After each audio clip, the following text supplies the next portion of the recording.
Mga kababayan, huwag nyo nang hanapin ang mga pulis sa presinto sapagkat kami ay nasa inyo ng mga telepono. Dial 911, darating kami sa loob ng 5 minuto. Lilingkod sa bawat Pilipino at magbibigay ng tamang impormasyon para sa tahimik at maayos na Pilipinas. Police News Network, alagad ng batas, tagapagtaguyod ng balitang pulis, sandigan ng mamamayan, patnubay ng katotohanan. La Campo Crame, maghahatid ng pinakahuling kaganapan at nagbabagang balita. Ito ang PNN Police News Network. At ngayon, ang inyong mga tagapagbalita. Magandang hapon, Bagong Pilipinas. Ako ang inyong alagad ng batas, tagataguyod ng Balitang Pulis, Patrolwoman Glaceran Esperanza mula sa Northern Police District. Maghahatid sa inyo ng tamang balita, kwento ng pulis, at serbisyo para sa mamamayan. At ito ang PNP News Online. Ang pangunahing balita ng Police News Network, alagad ng batas, tagataguyod ng Balitang Pulis.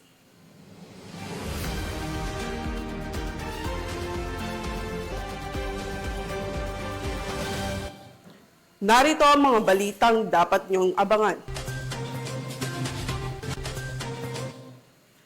Drug laboratory na diskubre sa Cebu City. Chemical engineer na suspect arestado. Most wanted person sa kasong rape, arestado sa Davao City.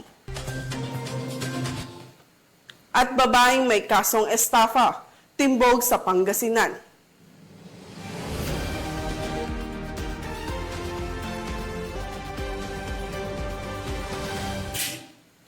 Narito ang mga balitang hatid ng ating PNN correspondents mula sa iba't ibang panig ng bansa.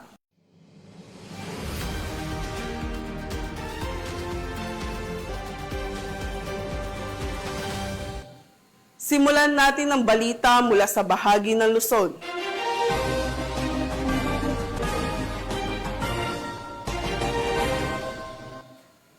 Hindi na nakapalag pa ang isang babae matapos siyang madakip ng mga operatiba ng Bayambang PNP sa bisa ng warrant of arrest, kaugnay ng kasong estafa. Ang report mula kay Patrolman Dennis Carino. Estado ng mga operatiba ng Bayambang PNP ang isang babae sa Barangay Diaz, Bautista, Pangasinan, habang tinidala naman ni Police Lieutenant Colonel Romel P. Pagsek, hepe ng Bayambang PNP. Ang akusado na si Elias Ann, 27 years old, residente ng Barangay Diaz, Bautista, Pangasinan. Dakong alas 6:30 ng hapon ng maaresto ng sabing akusado sa bisa ng warrant of arrest na nilagdan ng Honorable Geraldine N. Francisco, presiding judge sa General Trial Court Branch 57, San Carlos City, Pangasinan, sa kasong estapa at mayroong rekomendadong pensang 200,000 pesos. Samantala, nasa kustudiya ng Bayambang PNP ang nasabing akusado para sa tamang dokumentasyon at disposisyon. Ang tagumpay ng operasyon ay bunga ng magandang ugnayan ng mamamayang pambansang pulisya para mas lalo mapagdating ang kampanya sa kriminalidad tungo sa mapayapat ligtas na bagong Pilipinas. Mula dito sa PKG Ilocos Region, ako po ang inyong Police News Network Correspondent, Patrolman Dennis Carinal, alagad ng batas, tagataguyod ng Balitang Pulis. Maraming salamat, Patrolman Carinal. 3 wanted person na matagal nang pinaghahanap ng batas ang sabay-sabay na naaresto ng mga otoridad sa isang operasyon sa Bagao, Cagayan. Narito ang detalye ng report mula kay Police Corporal Roldan Guiap. Sa bisa ng mga arrest warrant, matagumpay na naaresto ang 3 kilalang personalidad na matagal nang pinaghahanap ng batas na kinilalang sina alias Makmak, alias Nick at alias Hill, pawang residente ng Bagao, Cagayan nitong ikaunang araw ng Hulyo ngayong taon. Ang kanilang pagkakaresto ay sinagawa sa magkakahiwalay ngunit sabay-sabay na operasyon ng Bagao Police Station sa ilalim ng masigasig na pamumuno ni Police Lieutenant Colonel Noriel Yulacangan, katuwang ang 1st Cagayan Provincial Mobile Force Company at ang 204th Maneuver Company ng Regional Mobile Force Battalion 2. Nahaharap ang 3 suspek sa kasong paglabag sa Presidential Decree 705 o ang Revised Forestry Code of the Philippines, isang batas na layuning protektahan ang ating kagubatan laban sa illegal logging at pang-aabuso sa kalikasan. Matapos ang pagkakaaresto, agad silang dinala sa himpilan ng pulisya para sa dokumentasyon at kaukulang proseso upang iharap sa korte na may jurisdiksyon sa kanilang kaso para panagutin sa kanilang mga kasalanan. Patuloy ang pinaigting na kampanya ng Bagao Police laban sa mga wanted persons bilang bahagi ng advokasiyang papanatili ang kapayapaan, kaayusan at seguridad sa buong komunidad. Mula dito sa lalawigan ng Cagayan, ako ang inyong Police News Network Correspondent, Police Corporal Giyab, alagad ng batas, tagataguyod ng Balitang Pulis. Maraming salamat, Police Corporal Giyab.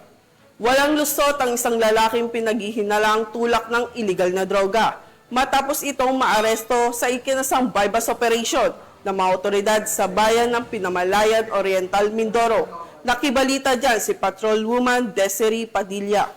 Arestado ang lalaki matapos makuhanan ng pinaghihinalaang shabu sa sinagawang anti-drug operation ng Pinamalayan Municipal Police Station sa Barangay Mar Francisco, Pinamalayan Oriental, Mindoro nito lamang ika-1 ng Hulyo taong kasalukuyan. Kinilala ang suspect na si alias Will, 37 taong gulang at residente ng nasabing barangay. Batay sa ulat ng Pinamalayan Municipal Police Station sa ilalim ng pamumuno ni Police Lieutenant Colonel Joel G. Paningbatan, hepe ng himpilan. Kinasa ang operasyon matapos makatanggap ng impormasyon ukol sa iligal na aktibidad ng suspect. Di umano'y nabentahan ng pinaghihinalang shabu ang isang nagpanggap na pusher buyer kapalit ng halagang 500 piso. Nahuli ang suspect habang sakay ng kanyang pulang Suzuki motorcycle. Sa paunang investigasyon, inamin ni alias Will na gumagamit siya ng iligal na droga. Ayon sa kanya, nakulong na siya 10 taon na ang nakakaraan sa Sablayan Jail Occidental, Mindoro dahil sa kaparehong kaso. Nasa kustudiya na ngayon ng Pinamalayan Municipal Police Station si alias Will habang inihahanda na ang kaukulang kaso sa paglabag sa Dangerous Drugs Act of 2002. Nakapagsaksi rin sa operasyon si Kagawad Ilaw ng Barangay Mar Francisco upang tiyakin ang transparency ng operasyon. Hinihikayat ng kapulisan ng publiko na makipagtulungan at ipagbigay alam agad ang anumang iligal na aktibidad sa kanilang lugar. Mula dito sa Home of the Police Eco Warriors, Calapan City, Oriental, Mindoro, ako ang inyong PNN Correspondent, Patrolwoman Desiree Padilla, alagad ng batas, tagataguyod ng Balitang Pulis. Maraming salamat, Patrolwoman Padilla.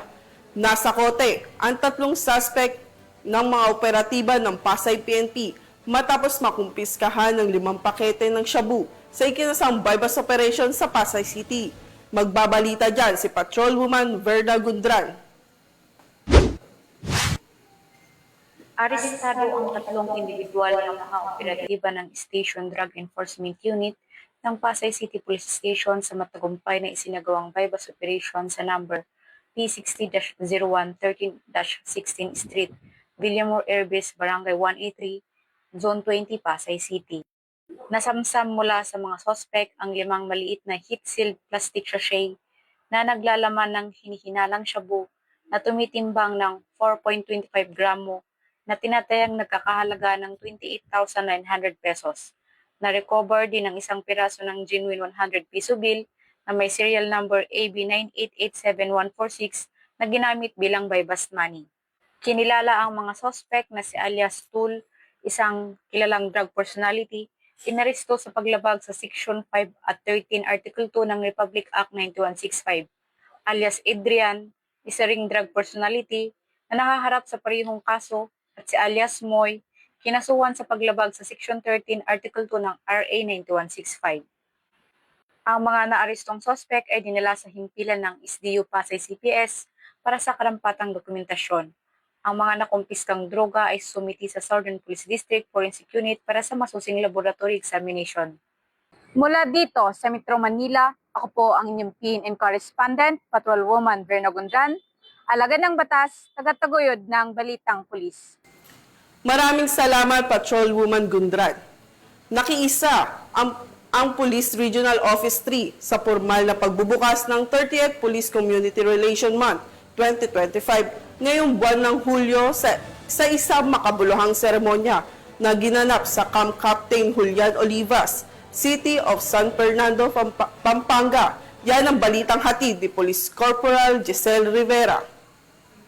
Binuksan ng Police Regional Office 3 ang pagdiriwang ng 30th Police Community Relations ngayong buwan ng Hulyo na kung saan ginanap sa Camp Captain Julian Olivas, City of San Fernando, Pampanga. Ito ay may temang sa bagong Pilipinas ang gusto ng pulis ligtas ka na naglalayong palakasin ang ugnayan ng pulisya at mamamayan bilang magkatuwang sa pagpapanatili ng kapayapaan at seguridad. Pinangunahan ni Police Brigadier General Ponce Rogelio Piñones Jr., Regional Director ng Police Regional Office 3, ang naturang seremonya. Inimbitahan si Dr. Evangeline Amirante, Regional Director ng National Police Commission, bilang panauhing pandangal at nakibahagi sa nasabing pagdiriwang. Kasabay nito ay nanumpa ang mga miyembro ng PNP Women Support Network upang pangunahan ang mga programang nakatuon sa ating mga kababaihang pulis. Sa pagdiriwang ng Police Community Relations Month, muling pinapaalala ng pulisya ng Gitnang Luzon na ang pulis ay hindi lamang tagapagtupad ng batas, kundi tunay na kaagapay sa bagong Pilipinas na payapa at maunlad.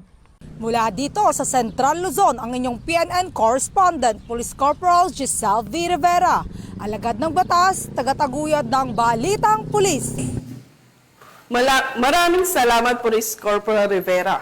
Isang espesyal na araw ang nasaksihan sa Police Regional Office 5 matapos bumisita mga pangunahing cast ng pelikulang Beyond the Call of Duty, isang action drama na sumasalamin sa buhay, sakripisyo at kabayanihan ng alagad ng batas. Alamin ang mga naging kaganapan sa report ni Patrolwoman Vanessa Sol. Bumisita ng upcoming Philippine action drama film na Beyond the Call of Duty sa Police Regional Office 5 para sa opisyal na pag-promote ng nasabing pelikula. Sa pakikipagtulungan ng Philippine National Police at iba pang ahensya ng gobyerno, layunin ng Beyond the Call of Duty na ipakita ang kabayanihan at sakripisyo ng mga uniformadong tauhan. Itinatampok ng pelikula ang mga positibong aspeto ng gawain ng pulisya habang binibigyang liwanag ang emosyonal at personal na epekto nito sa mga pampublikong tagapaglingkod. Sa direksyon ni Jose Olinares Jr., tampok sa pelikula ang star-studded cast kasama sina Martin Del Rosario, Maxine Trinidad at Paulo Gumabaw. Ito ay nakatakdang ipalabas sa mga sinehan sa Pilipinas sa ika-4 na Hulyo taong kasalukuyan na may mga plano para sa isang pandaigdigang pagpapalabas sa Netflix. Bilang isang cost-driven campaign, ang mga kikitain mula sa pelikula ay mapupunta sa PNP OLC Foundation at sa Love Virus program nito. Ako mismo ay nasaksihan ko kung gaano ginawa yung kabayanihan. It's all about the sacrifices ng mga men in uniform, lalo-lalo na sa PNP at sa BFP. So, pinakita at pinalabas yung mga ginagawa natin sa araw-araw na dapat malaman ng mga taong bayan na tayo na naka-uniforme, tayo ay simbolo ng gobyerno, tayo ang magbibigay kahit ang ating buhay para lang iligtas ang ating mga kasamahan. Mula dito sa Legazpi City, Albay, ako ang inyong PNN correspondent, Patrolwoman Vanessa Sol, alagad ng batas, tagataguyod ng Balitang Pulis. Maraming salamat, Patrolwoman Sol. Tunghayan naman natin ang mga balita mula sa Visayas.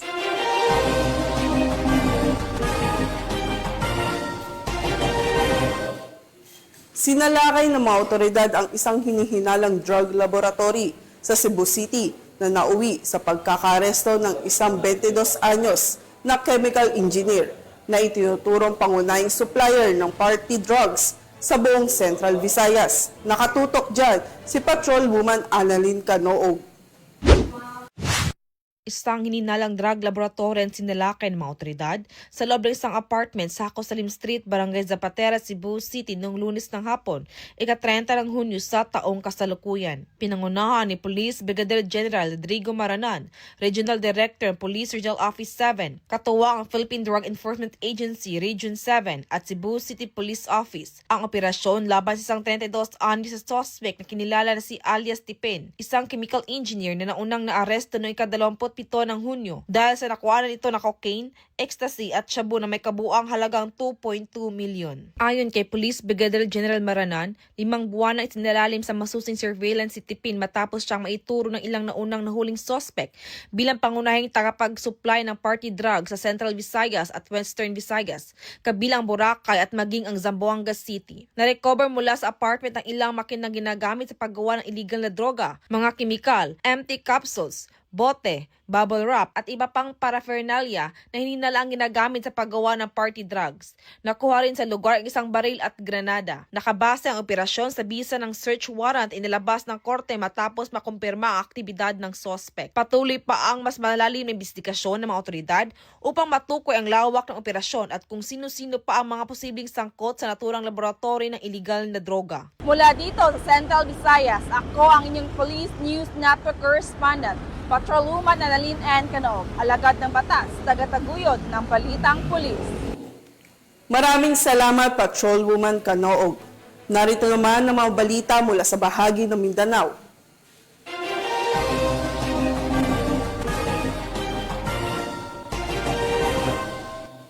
Isang lalaking sangkot umano sa iligal na droga ang bumagsak sa kamay ng batas.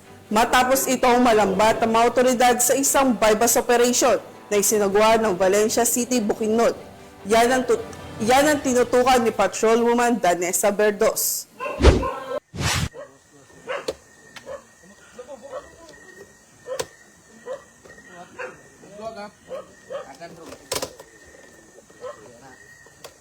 Arestado ang isang drug suspect sa sinagawang joint bypass operation ng City Drug Enforcement Unit, Bukidnon Provincial Intelligence Unit, katuwang ang mga kapulisan ng Valencia City Police Station sa Barangay Mount Nebo, Valencia City, Bukidnon, nito lamang ika-1 ng Hulyo taong kasalukuyan.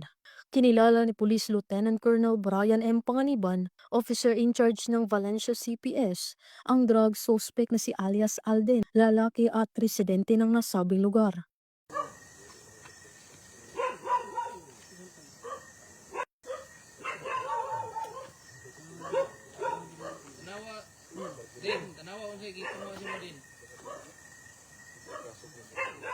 Sa kinasang joint bypass operation ng mga operatiba bandang alas 10 ng gabi ay nagresulta sa pagkakumpiska ng 4 na mga pakete ng hininalang shabu, isang cellphone, isang lighter at isang 500 peso bill na ginamit bilang bypass money. Ang suspect ay nahaharap sa kasong paglabag sa RA 9165 o Comprehensive Dangerous Drugs Act of 2002. Mula dito sa Camp Capistrano, Gusa, Cagayan de Oro City, ako ang inyong Police News Network Correspondent, Patrolwoman Danessa Berdos, alagad ng batas, tagataguyod ng Balitang Pulis. Maraming salamat, Patrolwoman Berdos. Nahuli na rin ang top 2 city-level most wanted person sa Davao City na nahaharap sa kasong 2 counts of rape. Ang kabuuan ng balita mula kay Patrolwoman Queenie Babes Arendain. Arestado ang isang top 2 city-level most wanted person sa patuloy sinasagawang Manhunt Charlie operation ng mga tauhan ng Bunawan Police Station sa Barangay Tibungco, Bunawan District, Davao City. Nito lamang Hulyo 1 taong kasalukuyan. Kililala ni Police Major Janos Lubaya B. Macling, Acting Station Commander ng Bunawan Police Station, ang suspect na si alias Dan, 25 taong gulang, isang tricycle driver na pawang residente ng nasabing lugar at tinaguri ang top 2 city-level most wanted person sa nasabing lugar. Ayon kay Police Major Macling, naresto ang suspect sa bisa ng warrant of arrest na inihain ng mga tauhan ng Bunawan Police Station at Criminal Investigation Detection Group Davao City sa paglabag sa kasong 2 counts of qualified rape na inisyo ng Regional Trial Court Branch 33 Davao City na walang irekomendang piyansa. Sa katunayan, ang suspect ay nasa kustodiya na ng nasabing istasyon upang dumaan sa tamang disposisyon. Samantala, ang laban kontra kriminalidad ay patuloy na pinapaigting ng Police Regional Office 11 sa pamumuno ni Acting Regional Director, Police Brigadier General Joseph Reyes Argiles, alinsunod sa kampanya ng Bagong Pilipinas na panatilihin ang kapayapaan at kaayusan tungo sa pagsulong ng bansa. Mula dito sa Police Regional Office 11, ako yung PNN Correspondent, Patrolwoman Queenie Babes Arendain, alagad ng batas, tagataguyod ng Balitang Pulis. Maraming salamat, Patrolwoman Arendain. Nakibahagi rin ng Police Regional Office Bar sa ika-30 taon pagdiriwang ng Police Community Relation Month sa isang seremonyang ginanap sa Camp Brigadier General sa Lipada, Cape Pendatun, Parang Maguindanao del Norte. Ang report mula kay Patrolwoman Maricris Algabre. Sinimula ng Police Regional Office Bangsamoro Autonomous Region ang pagdiriwang ng ika-30 na Police Community Relations o PCR Month noong unang araw ng Hulyo taong kasalukuyan sa isinagawang kick-off ceremony na ginanap sa Multipurpose Center Camp Brigadier General Salipada K. Pindaton, Parang, Maguindanao del Norte. Pinangunahan ni Police Brigadier General Jason C. D. Guzman, Regional Director ng PROBAR, ang nasabing aktibidad bilang panauhing pandangal na kinatawan ni Police Brigadier General Alan B. Manibog, Deputy Regional Director for Administration. As we celebrate PCR Month, let this be a spark that ignites stronger relationships, shared goals, and sustained cooperation across all sectors of society. Together, let us build a safe, peaceful, and inclusive Bangsamoro region. Ang temang Sa Bagong Pilipinas, ang gusto ng pulis, ligtas ka, ay nagsisilbing paalala sa pangunahing layunin ng Pambansang Pulisya ng Pilipinas na maghatid ng epektibong serbisyo publiko habang isinusulong ang mas aktibong partisipasyon ng mamamayan sa kampanya para sa kapayapaan at kaayusan. Isa sa mga tampok na bahagi ng programa ay ang panunumpa ng mga bagong miyembro ng Women's Support Network Project Team na may inisyatibong nakatuon sa gender-based program, women empowerment at pagpapatatag ng community-based peace and order initiatives.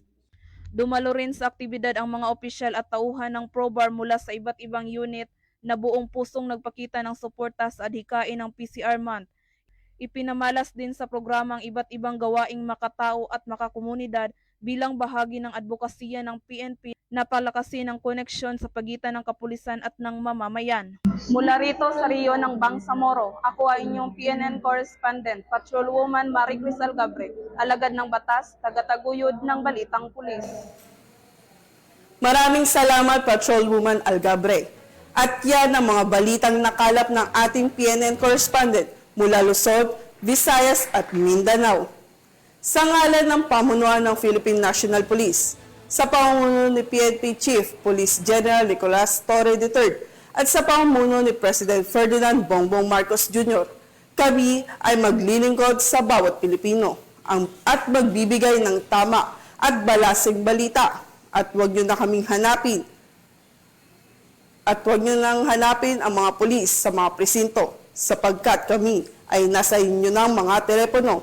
Dial 911, darating kami sa loob ng 5 minuto. Dahil sa Bagong Pilipinas, ang gusto ng pulis, ligtas ka. Mula rito sa tanggapan ng tagapag-ugnay ng Pambansang Pulisya, ako ang inyong alagad ng batas, tagataguyod ng Balitang Pulis, Patrolwoman Glacelan Esperanza mula sa Northern Police District, maghahatid ng tamang balita, kwento ng pulis at serbisyo para sa mamamayan. At ito ang PNP News Online, ang pangunahing balita ng Police News Network.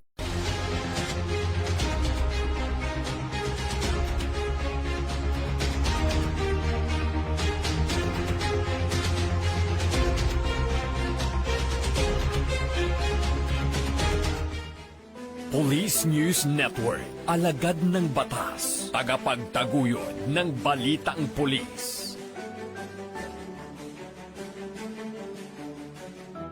Mga kababayan, huwag nyo nang hanapin ang mga pulis sa presinto sapagkat kami ay nasa inyo ng mga telepono. Dial 911, darating kami sa loob ng 5 minuto.